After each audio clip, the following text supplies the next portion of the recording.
Good morning, dear students. Today we start our next lecture. बेटा last class में हमने क्या पढ़ा था? हमने उपसहसंयोजक यौगिकों का नामकरण यानी nomenclature of coordination compound discuss किया था, ठीक है, जिसके अंदर हमने डिफरेंट टाइप ऑफ एग्जांपल्स लिए थे और उन एग्जांपल्स की नेमिंग हमने की थी लास्ट लेक्चर के अंदर, ठीक है। मैंने आपको क्वेश्चंस भी दिए थे सॉल्व करने के लिए, बेटा आपने सॉल्व किए। अगर आपको कोई भी डाउट है तो आप मुझे मैसेज कीजिए।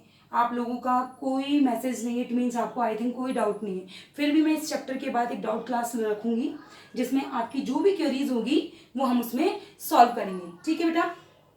अब हम स्टार्ट करने जा रहे हैं हमारा नेक्स्ट टॉपिक स्टार्ट करने जा रहे हैं। हमारा नेक्स्ट टॉपिक कौन सा है? समावयवता, आइसोमर्स। ओके, इंग्लिश में कहते हैं हम आइसोमर्स और हिंदी में क्या बोलते हैं? समावयवता। समावयवता शब्द आपने लास्ट जो आपका 11th क्लास थी उसमें भी हमने डिस्कस किया है कि समावयवता या आइसोमरिज्म क्या होती है। आइसोमरिज्म और आइसोमर्स, टू और मोर देन टू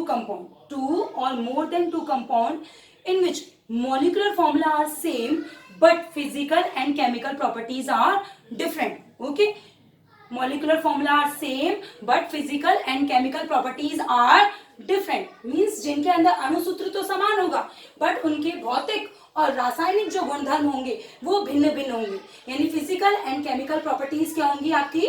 डिफरेंट होती हैं। तो ऐसे कंपाउंड्स को, ऐसे यौगिकों को हम आइसोमर्स या समावयवी कहते हैं तथा इस गुण को, इस फिनोमिना को, इस प्रोसेस को हम क्या कहते हैं? आइसोमर्स या फिर समावयवता।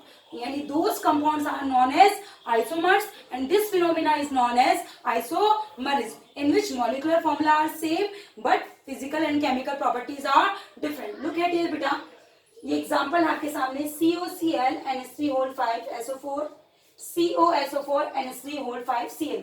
देखिए बेटा, ये दो आपके ऐसे कंपाउंड हैं जिनका मोलिकुलर फॉर्मूला बिल्कुल सेम है, यानी इनका मोलिकुलर फॉर्मूला सेम है। देखिए सेम चीज है, COCl NH3O5 SO4 सेम है मोलिकुलर फॉर्मूला, बट इन दोनों की फिजिकल एंड केमिकल प्रॉपर्टीज क्या है? डिफरेंट है, प्रॉपर्टीज डिफरेंट है।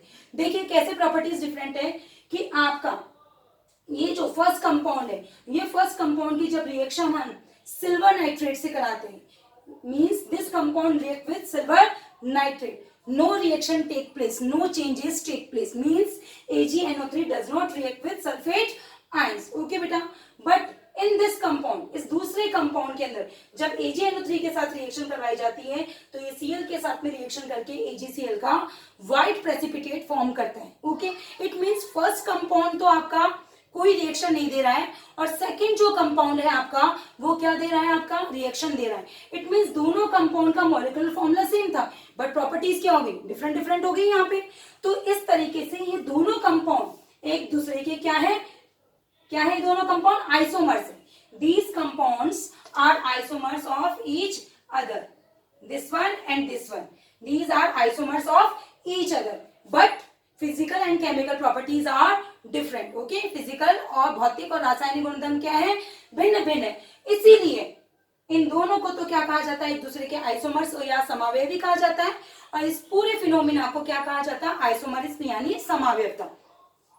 अब आपकी ये जो समावयवता है, ये समावयवता बेटा कितने प्रकार की होती है? दो प्रकार की होती है।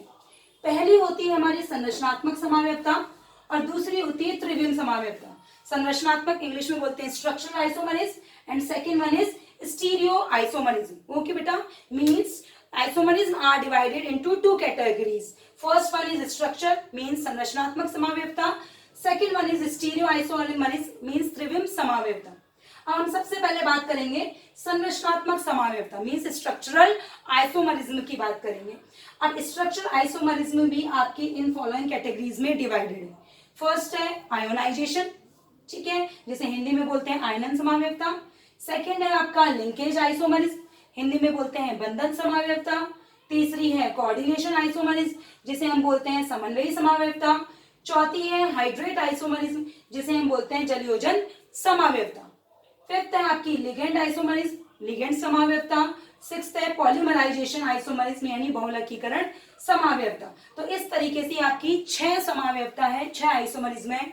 कौन सी? स्ट्रक्चर, ठीक है, स्ट्रक्चरल आइसोमरिज्म है ये आपकी, ठीक है। अब स्ट्रक्चरल आइसोमरिज्म अब देखिए इसमें अब हम डिफरेंट डिफरेंट ये आपके आइसोमरिज्म में पढ़ेंगे। सबसे पहले हम बात करते हैं आयोनाइजेशन आइसोमरिज्म की। इसकी बात कर रहे हैं हम आयोनाइजेशन आइसोमरिज्म की। आयोनाइजेशन आइसोमरिज्म क्या होता है बेटा?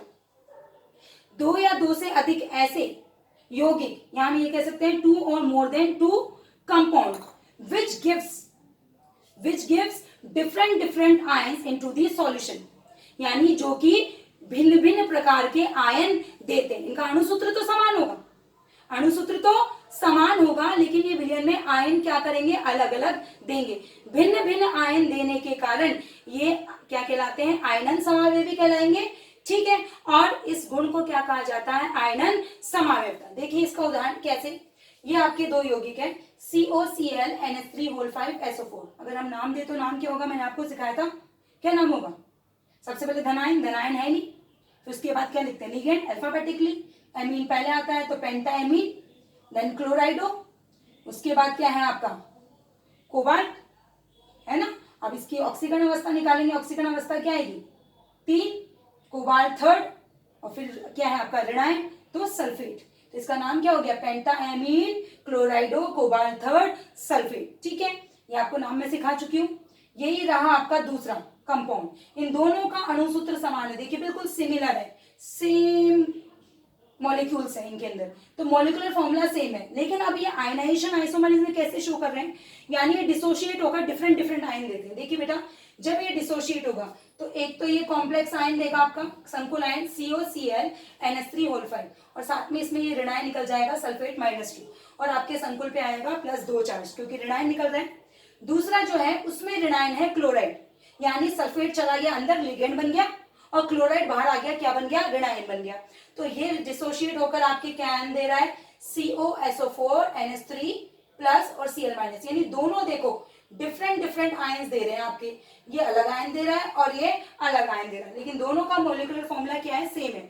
तो इस तरीके से ये दोनों यौगिक एक दूसरे के आयनन समावेवी है, यानी इनका अणुसूत्र तो समान है, परंतु ये विलयन के अंदर डिफरेंट डिफरेंट आयन्स देंगे। It gives different different ions into the solution. So these compounds are known as ionization isomers, and this phenomena is known as ionization isomerism, यानी आयनन समावेवता, यानी अलग अलग आयन दे रहे हैं ये विलयन में। ठीक है, यानी इनका अणुसूत्र समान है, लेकिन विलयन के अंदर ये क्या कर रहे हैं? अलग अलग प्रकार के आयन दे रहे हैं। आगे बेटा समझ में, तो ये क्या कहलाती है? आपकी आयनन समावेवता। दूसरी आती है हमारी लिंकेज आइसोमरिज्म, यानी बंधन समावेवता। लिंकेज यानी बॉन्डिंग, बंधन, बॉन्ड बनाना। बॉन्ड का मतलब है कि यहाँ पे बंध, लिगेंड जो है अलग अलग प्रकार से बंध बनाएगा, यानी यौगिकों का अणुसूत्र तो समान होगा, बट बंध बनाने अलग अलग अणु क्या करेगा? बंध बनाएंगे। इसमें बंधन क्या होंगे? भिन्न भिन्न प्रकार से होंगे, बंध भिन्न भिन्न प्रकार का होगा। देखिए कैसे बंध भिन्न भिन्न प्रकार का होगा बेटा। आपका उदाहरण है CONO2 NH3O5Cl2, और इसी का दूसरा यौगिक है ये। यहाँ पे देखो, यहाँ पे ये जो NO2 है, यहाँ पे इस NO2 में तो नाइट्रोजन बॉन्ड बना रहा है, और यहाँ पे जो इस लिगेंड के अंदर ऑक्सीजन बॉन्ड बना रहा है। तो देखो यहाँ पे लिगेंड तो सेम है, ये कौन सा लिगेंड है? उभयदंतुक लिगेंड है।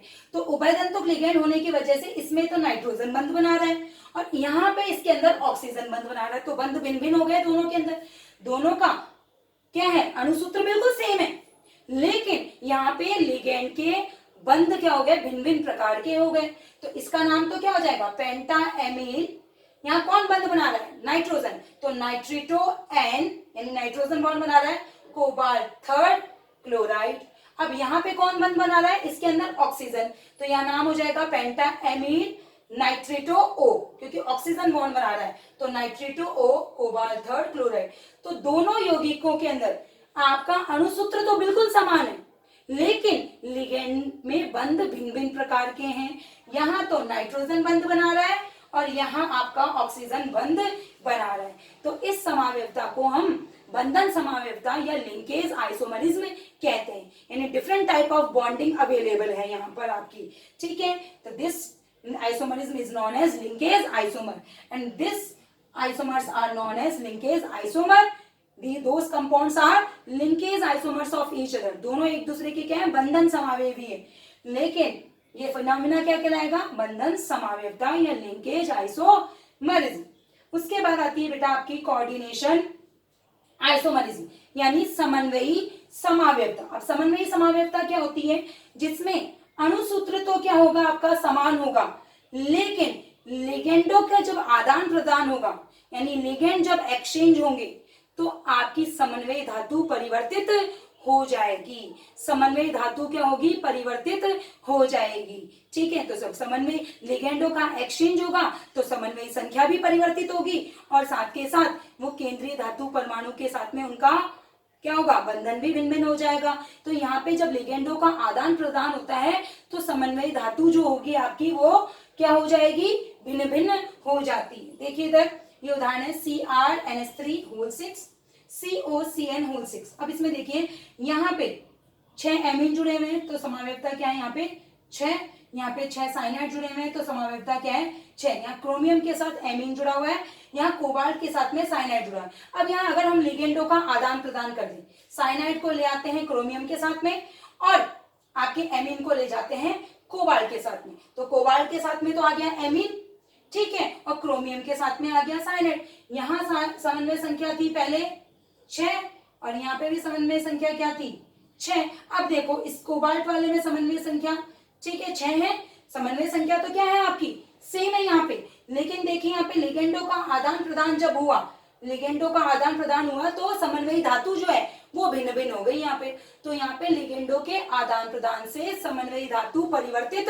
हो जाती है, भिन्न भिन्न हो जाती है। ठीक है, यानी कोऑर्डिनेशन जो मेटल है, सेंट्रल मेटल एटम आपकी चेंज हो जाएगी जब लिगेंड्स का एक्सचेंज होता है। देखिए लिगेंड का एक्सचेंज हो गया, पहले क्रोमियम के साथ एमीन और कोबाल्ट के साथ साइनाइड था, अब कोबाल्ट के साथ एमीन आ गया, क्रोमियम के साथ साइनाइड, लिगेंडों का आदान प्रदान हुआ तो समन्वयी धातु भी परिवर्तित हो गई आपकी। इसे हम बोलते हैं कोऑर्डिनेशन आइसोमरिज्म, या क्या बोलेंगे, हिंदी में बोलेंगे समन्वयी समावयवता। ओके बेटा, now next one is hydrate isomerism या जल योजन समावयवता। हिंदी में कहते हैं जल योजन समावयवता, इंग्लिश में कहते हैं हाइड्रेट आइसोमरिज्म।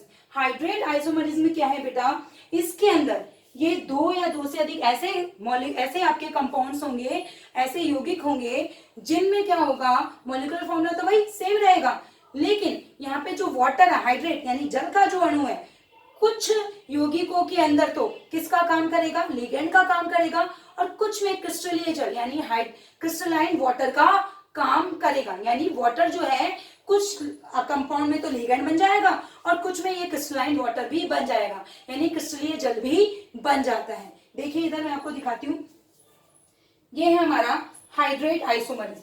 हाइड्रेट आइसोमरिज्म देखिए इसका एग्जांपल है CrH2O होल 6Cl3। इसमें H2 यानी जो एक्वा है, जो लिगेंड है, वो लिगेंड का काम कर रहा है क्योंकि ये किसके अंदर है, स्क्वायर ब्रैकेट में है, ये लिगेंड का काम कर रहा है यहाँ पे। लेकिन अगर अब हम क्या करें, एक H2O को बाहर निकाल दें और 5 H2O अंदर रख लें, ठीक है, और एक Cl भी हमने चेंज कर दिया, देखो एक Cl अंदर ले लिया, ठीक है, और आपके बाहर कितने ले गए, 2 Cl और एक H2O हमने बाहर निकाल दिया, तो देखो यहाँ पे लिगेंड तो रह गए 5 और एक वाटर मॉलिक्यूल क्या बन गया आपका, क्रिस्टलाइन वाटर यानी क्रिस्टलीय जल बन गया।